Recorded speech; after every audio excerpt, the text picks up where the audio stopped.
Good, that's right. Good morning, everyone. It's Friday, October 10th, 2014, and the weekend is finally here. I'm so excited. Jessica Montoya, you have to tell me because I'm dying to know, what do you have planned this weekend? I don't think, hopefully yours is as more exciting. Oh, come on, Jessica. Come on. I don't know. Honestly, I don't have anything in particular that I'm going to go to.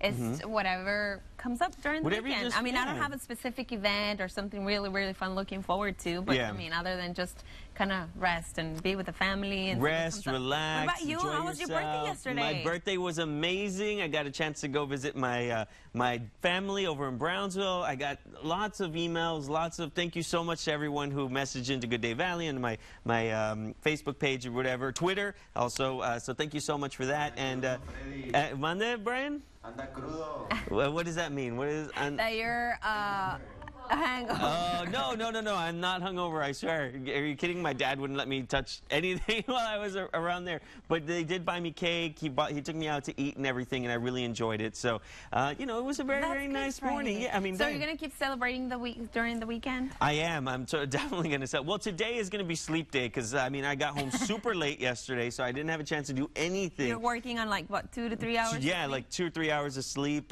you know, and I'm barely dragging through the day. Poor Jaime, our editor and technical director, has had to deal with like the numerous changes. Like, oh my gosh, I have to change this too. So thank you, Jaime. I owe you a taco now. But you know, I like my mind is just fried this morning, well, and so birthdays are supposed to be like that. Yeah, Jessica, you celebrated for how long?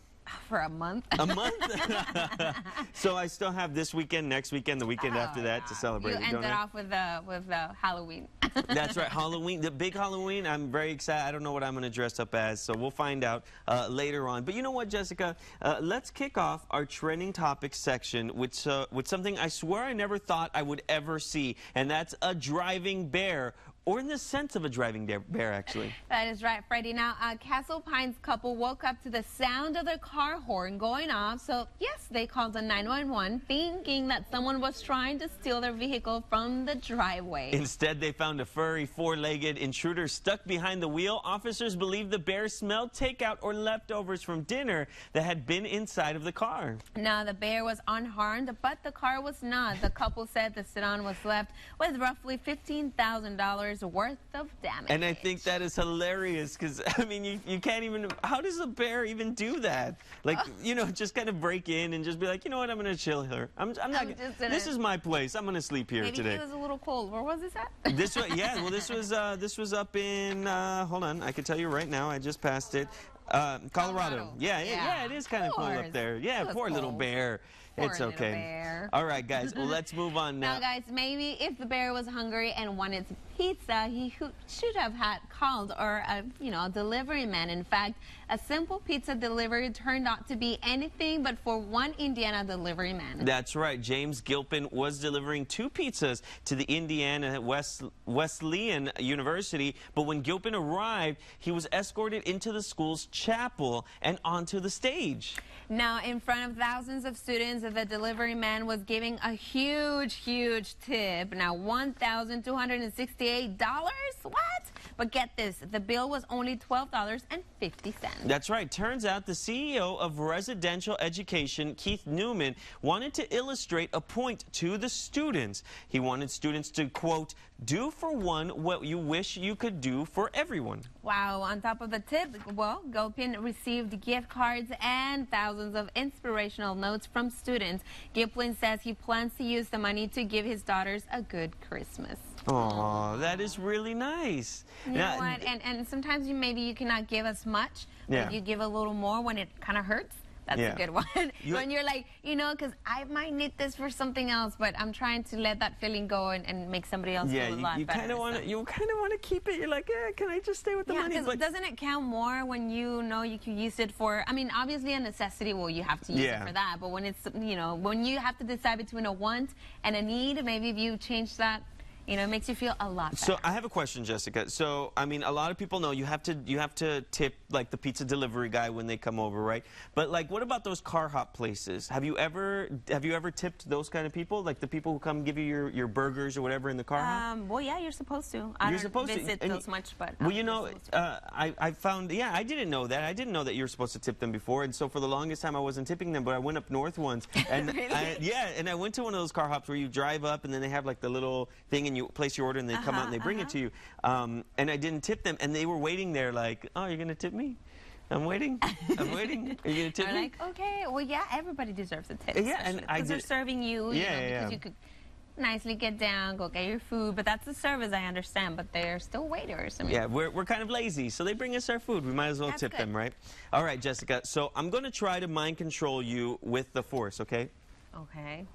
Did it work? Did it work? No? Okay, whatever. Well, maybe I need to go to Jedi Academy to actually learn how to use the Force. Well, Mr. Vela, you are in luck, as there really is such a school for, how do you call Padawans. Padawans. Yeah, there you go. And, you knew it over there, yeah. Now you can actually learn how to use the Force, Freddie. It's called the Ludo Sport Combat Academy, and it's a non-profit that practices and teaches a new type of sport, which is lightsaber combat. Lightsaber combat. Now, classes began this summer in England, and it has been growing tremendously. They use aluminum and polycarbonate tubes to create the lightsaber, which does light up. I have one question, though. How do I actually sign up for this class? Because this is amazing. But check this out. So what I really like about it, you know, we hear about CrossFit and stuff like that, and people really get into it. You know, CrossFit. I can't get into CrossFit for some reason. I don't know. I guess I don't have the patience or the stamina to actually do it.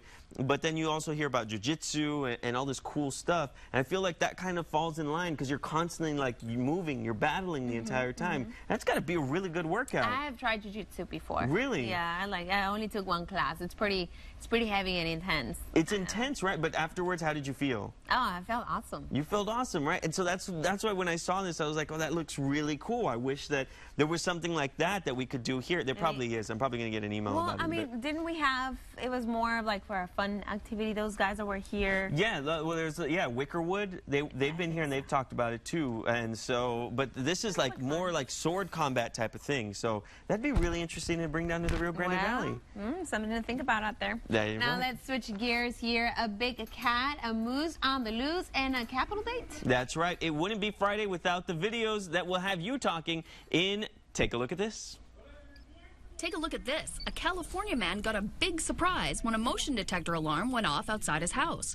His surveillance camera spied this huge mountain lion standing on his car. I've never seen one. No. Like I said, coyotes, turkeys, deer, not mountain lions. Lots of deer. Experts say it's small game like that that probably attracted the big cat to the area in the first place. From big cats to just plain big, this moose on the loose caused quite a stir along Highway 37 near Eau Claire, Wisconsin. A rare sight, motorists along the road couldn't resist pulling over to take a look and snap a few pictures. Nobody's really sure where the big guy came from, but a wildlife biologist thinks he most likely wandered down from northern Minnesota or Michigan.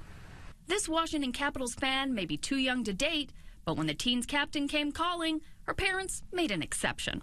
Alex Ovechkin surprised the 10-year-old who has Down syndrome before the team's final preseason game with a jersey, flowers, and an invitation to dinner. I might touch my shoes about that. For Take a Look at This, I'm Martha Shade. Really? So I was just finding out right now that one of our guests is actually a huge Star Wars fan, and that is amazing. I love that. Jessica, so you don't watch Star Wars. Sorry, because our last story was actually about Padawans and whatnot. But you weren't a Star Wars fan. Not much. I mean, well, entertaining, but not really. Not Jessica there. I was more into the arts. I'm telling you. Singing. Instead of the fighting and all of that stuff. Hey, I want to send a shout out this morning to Giovanni Alonso. Thank you so much for watching. He says, please send a happy birthday to my daughters, Amy and Aide Alonso. They turned 4 years old, and he sends the picture of the cutie one. Look at that. Well, happy birthday, the little girls. You know what? If we'll try to get it on the air. Yeah, we'll try to get her on. And if anyone wants to send us any Facebook comments, messages, birthday shout-outs, send them to us. Look, there's our stuff right there. We'll definitely try to put them at the end of the show. You know, shout out to any of your friends at home. We'll definitely do that for you guys. Okay, we're going to take a quick, oh, yeah, that's right. We're going to take a quick break, but there's still so much more ahead. Your local headlines are up next when we return to Good Day Valley.